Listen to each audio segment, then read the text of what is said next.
Walton smart fridge presents TVS ইনসাইটে আপনাদের স্বাগত জানাচ্ছি। আমি Sheikh Abdullah. Walton is a global brand. World class innovation নিয়ে ওয়ালটন এখন দেশের সীমানা পেরিয়ে পৌঁছে গিয়েছে 50টিরও বেশি দেশে। ওয়ালটন, ঘরে ঘরে বিশ্বজুড়ে। আমরা আজ কথা বলবো বাংলাদেশ থেকে বিদেশে যে অভিবাসী শ্রমিকরা যান বা জনশক্তি রপ্তানি হয় তার বর্তমান পরিস্থিতি নিয়ে। আপনারা জানেন যে সরকার পরিবর্তনের পরে অন্তর্বর্তী সরকার দায়িত্ব নেওয়ার পরপরই বিদেশে যারা সমস্ত আমাদের দেশের থেকে যারা যান তাদের সুযোগ সুবিধা সৃষ্টি করার জন্য সরকারের পক্ষ থেকে বেশ কিছু ঘোষণা ছিল। বিশেষত তাদের যাওয়ার খরচ কমানো, বিমানবন্দরে তাদের প্রতি বিশেষ যত্ন নেওয়া বা বিশেষ সম্মান দেখানো, তাদের যাওয়ার ক্ষেত্রে বাংলাদেশে যে মধ্যস্থতাকারী বা দালাল চক্রের হাত রয়েছে সেটি যাতে কমিয়ে নিয়ে আসা হয়, এই ধরনের বেশ কিছু উদ্যোগ ছিল। আসলে তার অগ্রগতি কতটা হয়েছে সেটি নিয়ে মূলত আমাদের আলোচনা। এই নিয়ে টিভিএসে আজ লিড নিউজ প্রকাশিত হয়েছে, সেখানে এই বিষয়ে বিস্তারিত বলা হয়েছে। নিউজটি করেছেন টিভিএসের স্টাফ করেসপন্ডেন্ট কামরান সিদ্দিকী। আমরা তার কাছ থেকেই বিস্তারিত শুনব।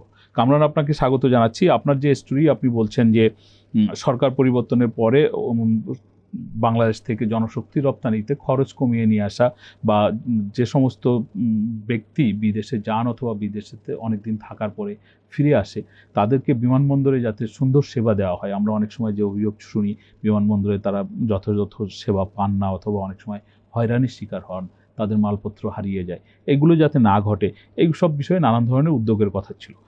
আপনি বলছেন যে সেই উদ্যোগগুলো আসলে খুব যে প্রত্যাশিতভাবে এগিয়েছে সেরকম না। আসলে মানে কেন এগোলো না বা এখন আসলে অগ্রগতি কি হয়েছে? ধন্যবাদ আপনাকে। আপনি নিশ্চয়ই জানেন যে আমাদের যে ফরেন কারেন্সি রিজার্ভের একটা বড় অংশ আছে রেমিটেন্স থেকে, এবং আমাদের যারা অভিবাসিক কর্মী এক্ষেত্রে তাদের অবদানটাই সবচেয়ে বেশি। কিন্তু আমরা গত শেখ হাসিনার রেজিমে দেখেছিলাম যে এই খাতে বিপুল পরিমাণ বিভিন্ন সেক্টরে যেরকম অনিয়ম দুর্নীতি হয়েছে, এই রেজিমেও হিউজ পরিমাণ গত রেজিমের সময়টা হয়েছিল, এবং যে কারণে অন্যান্য সময়ের তুলনায় অভিবাসন খরচ প্রায় দ্বিগুণ তিনগুণ হয়ে গেছিল বিভিন্ন সেক্টরে। এবং সিন্ডিকেটের যে শব্দটা আমরা শুনি ওইভাবে, বিশেষ করে মালয়েশিয়া শ্রমবাজারে, এটা কিন্তু 2009-এর পরেই ইন্ট্রোডিউস হয় বাংলাদেশে প্রথম। তো এইসব কারণে একটা ব্যাপক ভিত্তিতে বিশৃঙ্খলা, দুর্নীতি, অনিয়ম এটা এই সরকারের সময় তৈরি হয়েছিল।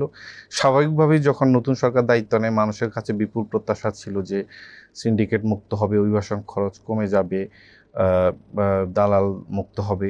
কিন্তু সেই প্রত্যাশা সরকারও শুরুর দিকে অনেক প্রতিশ্রুতি দিয়েছে, যেটা আপনি বললেন। বলা হচ্ছিল যে ভিআইপি সার্ভিস দেওয়া হবে আমাদের শ্রমিকদেরকে যারা এয়ারপোর্ট দিয়ে যাতায়াত করেন, বিদেশে যান। তারপরে খরচটা একটা মেইন ইস্যু, কিন্তু সেটা আসলে প্রত্যাশিতভাবে হচ্ছে না বা হয়নি। সরকার ইতিমধ্যে আমরা দেখতে পাচ্ছি যে 2টি লাউঞ্জ করেছেন এয়ারপোর্টে। বেসিক্যালি একটা লাউঞ্জ ভালো, মানে পরিবর্তন, ভালো একটা পরিবেশ আছে সেখানে কিছু ডিসকাউন্ট প্রাইসে খাবার পাওয়া যায়। কিন্তু বিপুল পরিমাণ যে কর্মী আমাদের প্রতি মাসে, জানেন যে আপনি প্রায় 1 লাখের মতো লোক যাওয়া আসা করেন, যান শুধু বাহিরে। তো সেই তুলনায় এটা খুব বেশি অপ্রতুল বলতে হবে। এবং বাহিরে যে লাউঞ্জটা করা হয়েছে, আমি নিজেও ঘুরে এসেছিলাম গতকালকে, এটা খুবই মানে আরামদায়ক না, অনেক গরম, এবং হচ্ছে যে সেখানে কোনো এসির ব্যবস্থা নেই বা উপরে কোনো ফ্যানও নেই। কিছু স্ট্যান্ডিং ফ্যান আছে, কিন্তু এটা গিয়ে ওখানে কোনো স্বস্তিদায়ক, কেউ যে অপেক্ষা করবে, মানে লাউঞ্জ বলতে, মানে এয়ারপোর্টে লাউঞ্জ বলতে আমরা যে ধরনের ব্যবস্থাকে বুঝি তার সেই পরিমাণ সুযোগটা বাইরের লাউঞ্জটাতে নাই। যারা বিশেষ করে যারা বিদেশ থেকে আসবে বা অভিভাবক যারা অপেক্ষা করবে, সেটা বাইরে করা হয়েছে, সেটা নাই। কিন্তু আউটগোয়িং প্যাসেঞ্জারদের জন্য সেটা কম্পারেটিভলি ভালো। তবে এটা তো একটা খুব ছোট উদ্যোগ আসলে লাউঞ্জ, কিন্তু মেইন যে ইস্যুটা হচ্ছে এই সেক্টরে আমাদের যে একটা হোয়াইট পেপার করেছে, আপনি জানেন যে গভর্নমেন্ট ইকোনমিক বিভিন্ন সেক্টর অ্যানালাইজ করার জন্য, মানে হাসিনার আমলের দুর্নীতি। তো সেখানে এই সেক্টরে যে উঠে এসেছে সবচেয়ে বড় চ্যালেঞ্জ হচ্ছে অভিবাসন খরচ। তো কীভাবে এই যে ইলিগাল ভিসা ট্রেডিং, তারপরে সিঙ্গেল মার্কেটের উপর যে আমরা ব্যাপকভাবে নির্ভরশীল, তারপরে কোনো একটা মার্কেট স্টেবল না থাকা, স্কিল যে গ্যাপ, এই ধরনের প্রায় 7টা চ্যালেঞ্জ তারা আইডেন্টিফাই করেছিল। এবং নাম্বার 1 হচ্ছে উচ্চ অভিবাসন ব্যয়। কিন্তু সেটা আমরা দেখতে পাচ্ছি যে একদম যেটা এখনো স্টিল আমাদের কর্মীদেরকে 4 থেকে 10 লাখ টাকা মেজর কান্ট্রিগুলোতে। আর আপনি যদি বলেন ইউরোপের মার্কেটে বৈধ অবৈধ মিলিয়ে তো অনেক টাকা, ইভেন 15, 20, 24 সেটা তো আছেই বিভিন্ন মার্কেটে, কিন্তু মানে মেজর ডেস্টিনেশনগুলোতে আমরা এই প্রবণতা দেখতে পাচ্ছি এবং এটা একটা বিগ ইস্যু। আপনার তো এই সেক্টরে অনেক দিনের কাজের অভিজ্ঞতা, আপনার কাছে কি মনে হয় যে সরকারের আসলে মানে এই অভিবাসন ব্যয় কমিয়ে নিয়ে আসার জন্য কোনো করণীয় আছে, বা সরকার চাইলে এটা কমতে পারে? এটার একটা মূল কারণ হচ্ছে যে ভিসা ট্রেডিং যেটা হয়, এর সঙ্গে ডেস্টিনেশন কান্ট্রি এবং বাংলাদেশের পার্টে এজেন্সি এবং মিডলম্যানরা জড়িত এবং এমপ্লয়াররাও জড়িত।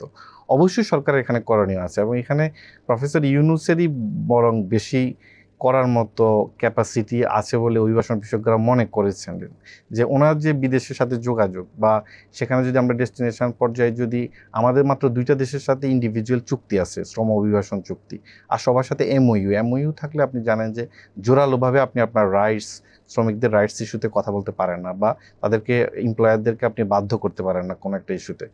কিন্তু আপনি যদি এই জিনিসগুলো যদি করা যেত সব গভর্নমেন্টের সাথে, এবং ভিসা ট্রেডিংটা বন্ধের জন্য যদি ওই দেশের পার্টকে আমরা ভালোভাবে নেগোশিয়েট করতে পারতাম ডিপ্লোম্যাটিক প্রসেসে, তাহলে অবশ্যই এই ক্ষেত্রে উদ্যোগ নেওয়া যেতে পারে। এবং স্পেসিফিক আমি বলতে চাই যে মালয়েশিয়া সিন্ডিকেট, এটা তো গত সময়ের খুব আলোচিত, গত 15 বছর ধরে আলোচিত।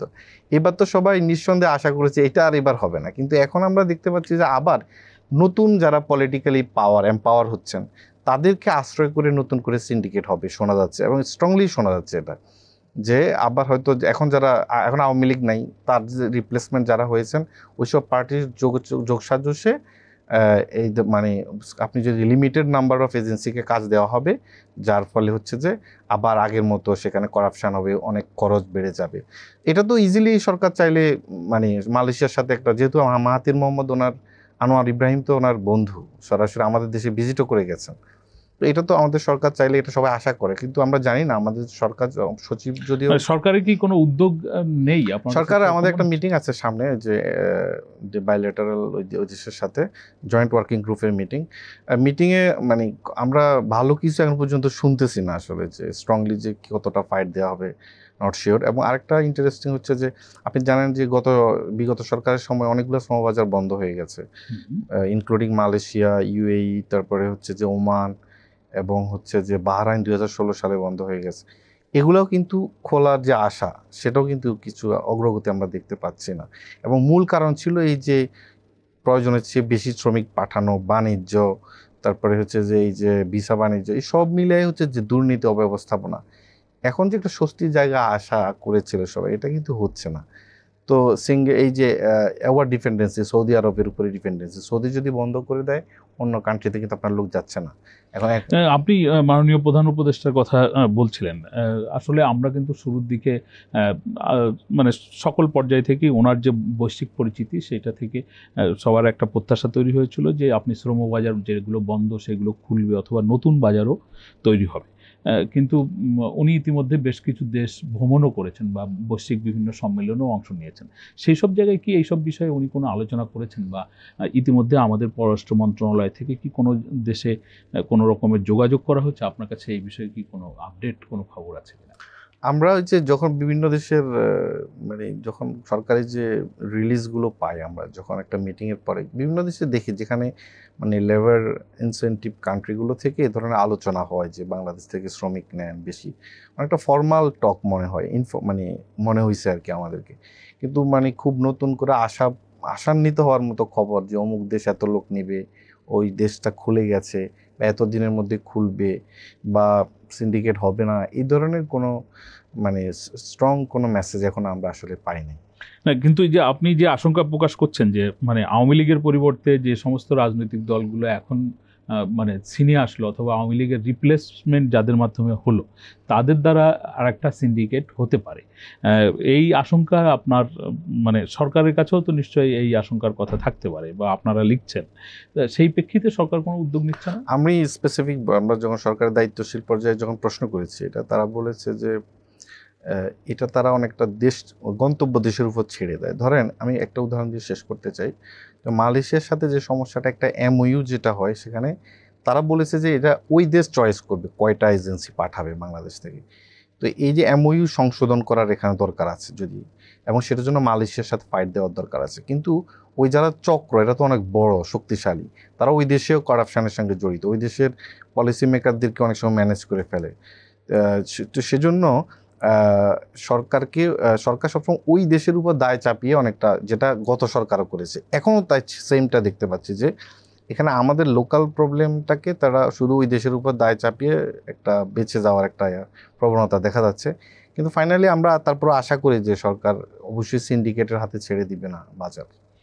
আপনার কাছে শেষ কোশ্চেন, সেটা হচ্ছে যে আমরা দেখলাম যে এই সরকার আসার পরে বিদেশ থেকে রেমিটেন্সের প্রবাহটা বেড়েছে এবং সেটা একটা রেকর্ড পর্যায়েও বাংলাদেশের ক্ষেত্রে গেছে আর কি। এই যে রেমিটেন্স বাড়লো, আবার বাংলাদেশ থেকে কর্মীদের যাওয়ার ক্ষেত্রে প্রতিবন্ধকতাগুলো তো আপনি এতক্ষণ ধরে বললেনই যে এগুলো রয়েছে, তাহলে মানে রেমিটেন্স কেন বাড়লো, এটার ব্যাখ্যাটা কি? এটা আমি আরেকটু বলি যে আমি একটা ব্যাখ্যা হচ্ছে মানে অর্থনীতিবিদ বা ব্যাংকার এই লেভেল থেকে শুনছি, তারা বলছে যে বাংলাদেশ থেকে এতদিন ধরে যে হুন্ডি কার্যক্রম হতো, যারা হচ্ছে রেমিটার যারা বা রেমিটেন্স পাঠায় তাদের কাছ থেকে হুন্ডিওয়ালারা যে রেমিটেন্স কিনে নিত, এই হুন্ডি বা বিদেশে অর্থ পাচার বন্ধ হওয়ার কারণে আসলে ব্যাংকিং চ্যানেলে রেমিটেন্সটা বেড়েছে। আসলে কি এইটা নাকি অন্য কোনো কারণ আছে?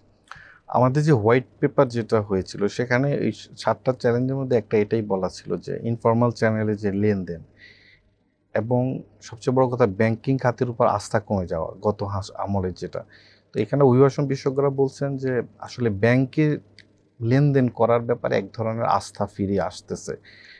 এটার একটা ইম্প্যাক্ট, ইমিডিয়েট ইম্প্যাক্ট আমরা আমাদের রেমিটেন্সে দেখেছি যে অভিবাসীরা আবার, মানে আগে তো বেশিরভাগ আপনি জানেন ইসলামী ব্যাংকের মাধ্যমে সবচেয়ে বড় রেমিটেন্স আসে, কিন্তু যখন ইসলামী ব্যাংক যখন হাত বদল হয়ে গেল, প্রচুর টাকা এখান থেকে চলে গেল, তখন মানুষ প্রবাসীরা এক ধরনের শঙ্কার মধ্যে ছিলেন। কিন্তু এখন এই জিনিসগুলো আবার হচ্ছে এবং এটা মনে হয় সত্যতা আছে যে মানুষ ফর্মাল চ্যানেলে আবার পাঠানোর একটা প্রবণতা। তবে যেটা আমাদের হাজার হাজার মানুষ, শ্রমিকের তুলনায় খুবই কম, আপনি জানেন 1 কোটির বেশি মানুষ, স্টিল সবাই বলছেন যে আমরা যদি আরও স্কিল লোক পাঠাতে পারি দেন আমাদের অবশ্যই রিজার্ভ অনেক শক্তিশালী হবে, আরও বেশি রেমিটেন্স আসবে। ধন্যবাদ কামরান আপনাকে। আমরা এতক্ষণ ধরে কামরানের কাছ থেকে বিদেশে যাওয়ার ক্ষেত্রে বাংলাদেশের প্রতিবন্ধকতা এবং অন্যান্য বিষয়গুলো শুনছিলাম। আমাদের আলোচনা যদি ভালো লাগে আপনারা শেয়ার করবেন, লাইক করবেন। সকলকে ধন্যবাদ।